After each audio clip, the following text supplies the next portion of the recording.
ನಾವೀಗ ಬಂದಿರೋದು ಸರ್ಕಾರಿ ಪ್ರಥಮ ದರ್ಜೆ ಕಾಲೇಜು ಕಡೂರು. ಖ್ಯಾತ ಕನ್ನಡ ಕವಿ ಲಕ್ಷ್ಮೀಶನ ತವರು ನೆಲೆ ಚಿಕ್ಕಮಗಳೂರು ಜಿಲ್ಲೆಯಲ್ಲಿರುವ ಈ ಕಾಲೇಜಿನಲ್ಲಿ ತಾಲೂಕಿನ ವಿವಿಧ ಭಾಗಗಳಿಂದ 2,000ಕ್ಕೂ ಹೆಚ್ಚು ವಿದ್ಯಾರ್ಥಿಗಳು ಇಲ್ಲಿ ಪದವಿ ವ್ಯಾಸಂಗ ಮಾಡುತ್ತಿದ್ದಾರೆ. 1992ರಲ್ಲಿ ಪ್ರಾರಂಭವಾದ ಈ ಕಾಲೇಜು ಪ್ರಸ್ತುತ ನ್ಯಾಕ್ ಎ ಗ್ರೇಡ್ ಪಡೆದಿರುವ ಕರ್ನಾಟಕದ ಕೆಲವೇ ಕೆಲವು ಕಾಲೇಜುಗಳಲ್ಲಿ ಒಂದಾಗಿದೆ. ಕಾಲೇಜಿಗೆ ಪ್ರವೇಶವಾಗುತ್ತಿದ್ದಂತೆ ಉತ್ತಮ ಹಸಿರು ತುಂಬಿದ ಕೈದೋಟ ವಿದ್ಯಾರ್ಥಿಗಳ ಜ್ಞಾನಾರ್ಜನೆಗೆ ಪೂರಕವಾದಂತಿದೆ.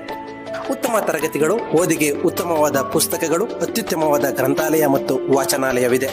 ಉತ್ತಮ ವೈಜ್ಞಾನಿಕ ಕಲಿಕೆ ಮತ್ತು ಜ್ಞಾನಾರ್ಜನೆಗೆ ವ್ಯವಸ್ಥಿತವಾದ ಪ್ರಯೋಗಾಲಯಗಳು, 100ಕ್ಕೂ ಹೆಚ್ಚು ಕಂಪ್ಯೂಟರ್ಗಳನ್ನೊಳಗೊಂಡ ಕಂಪ್ಯೂಟರ್ ಲ್ಯಾಬ್ ಇದೆ ಮತ್ತು ನ್ಯಾನೋ ಸೈನ್ಸ್ ಲ್ಯಾಬ್ ಈ ವರ್ಷದಿಂದ ಕಾರ್ಯಾರಂಭವಾಗಿದೆ. ಇಲ್ಲಿ ಸಕ್ರಿಯ NSS, ranger and rovers, youth red cross ಘಟಕಗಳಿವೆ. ಸುಸಜ್ಜಿತವಾದ ಮಲ್ಟಿ ಜಿಮ್ ಕೂಡ ಇದ್ದು ಸಾಂಸ್ಕೃತಿಕ ಮತ್ತು ಶೈಕ್ಷಣಿಕ ವಾತಾವರಣವಿದೆ.